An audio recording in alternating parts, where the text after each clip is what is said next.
We all know the government's a big part of our lives, right? Right. But like, how deep does that influence actually go? Yeah. It's more than just like the roads we use or the schools our kids go to, right? Yeah. So today, we're going to try to like really understand how the public sector, that whole world shapes our lives every day. I'm excited. Yeah. And to help us with this, we're diving into this book by these economists, Joseph Stiglitz and Jay Rosengard. It's called The Economics of the Public Sector. Great book. Oh, have you read it? I have, yeah. Oh, cool. What? Well, for our listeners who maybe haven't, let's start basic. Mm-hmm. What even is the public sector? Right. Like, what makes it different from, say, a huge company like, I don't know, General Motors? That's a great question, and it's actually trickier than you might think. Okay. What sets the government apart is its coercive powers. Coercive powers, huh? Yeah, things General Motors would only dream of. Okay.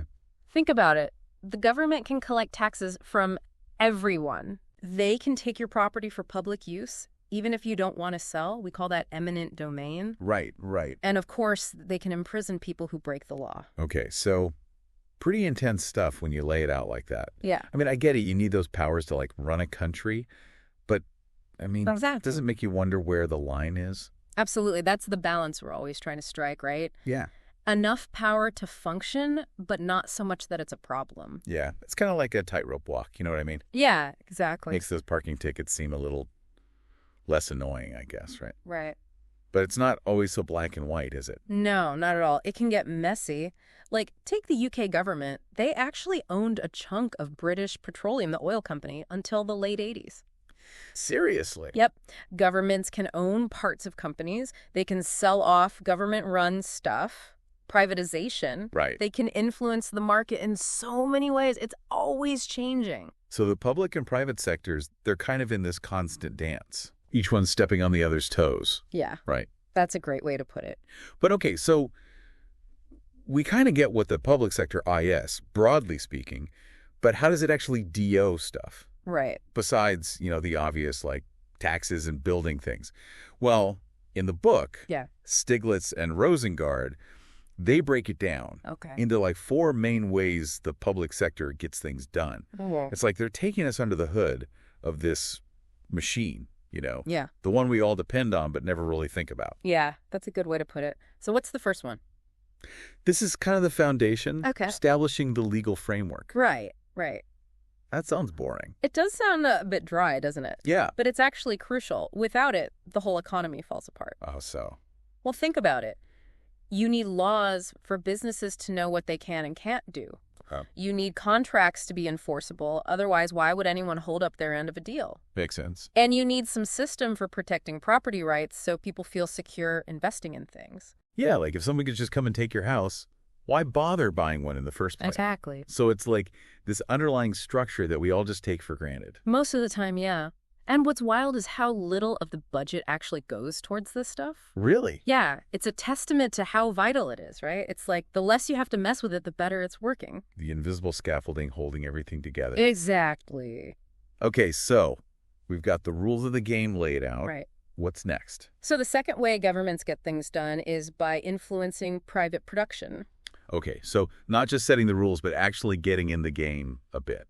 In a way, yeah, but it's not always about direct control. It's more about, Nudging things in the right direction. Exactly. Incentives, Governments use subsidies, taxes. They can even mess with credit markets. To encourage some behaviors and discourage others. Yeah, like imagine trying to steer a giant ship. You can't just yank the wheel. You have to do these subtle things to make it go where you want. Interesting. Any, like, real-world examples of this? Oh, absolutely.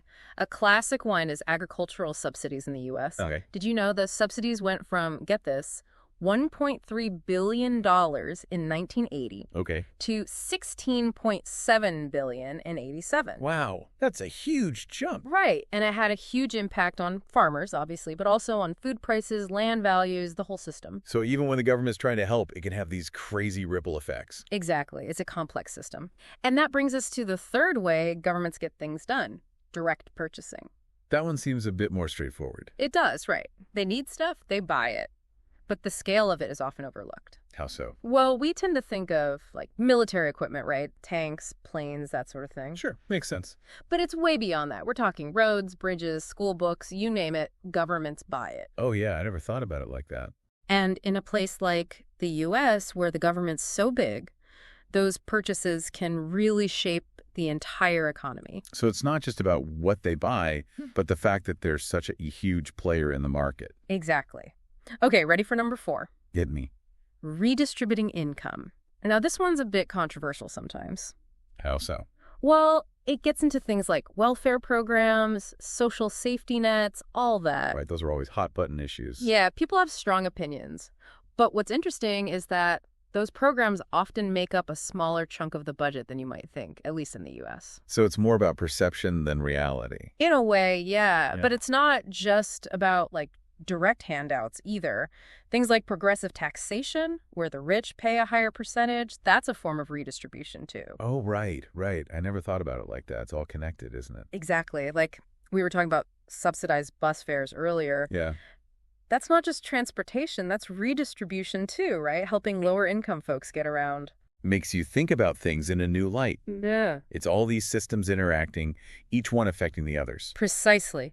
Which is why it can be so hard to wrap your head around the whole thing, especially when you start looking at the actual dollar amounts involved. Yeah. Those numbers get so big, they just seem unreal. Mm-hmm. It's true. Once you start talking about government budgets, it's easy to get lost in the billions and trillions. It's mind-boggling. Yeah, like those numbers stop meaning anything to me. Right. This is like, Yeah, a bunch of zeros. yeah. But Stiglitz and Rosengard, Yeah. they actually do a good job, I think, of like breaking it down in a way that makes sense. Like, Okay. for example, did you know that like government spending as a percent of GDP, Yeah. it's like way higher than it used to be. Like, Yeah, it's grown a lot, especially. like 80 years ago, it was a totally different story. It was, and it shows you how much the government's role has changed. Well, like as society changes, the government has to change with it. Exactly. And a lot of people think that increase is all about defense spending, but Oh, really? it's not. The big drivers are actually Social Security and then interest payments on all the debt we've racked up. Interesting. So it's not just about tanks and planes anymore. So with these big programs like Social Security, I mean, those are long-term commitments. Absolutely. So like, can a president even make a big difference in spending? That's the thing, right? You've got these huge programs that are already in place, Yeah. and they just keep rolling along no matter who's in charge. So it's more about like fine-tuning than making big changes. Pretty much, yeah. There's some wiggle room, of course, but the big picture is pretty much set. It's like trying to steer a giant ship. Exactly. It takes a long time to turn it around. So we've talked about the U.S. but Yeah. what about everyone else? Oh, that's a whole other can of worms. Because other countries do things their own way, right? Totally. And this is where it gets tricky, because if you just compare the raw numbers, like how much each country spends, Right.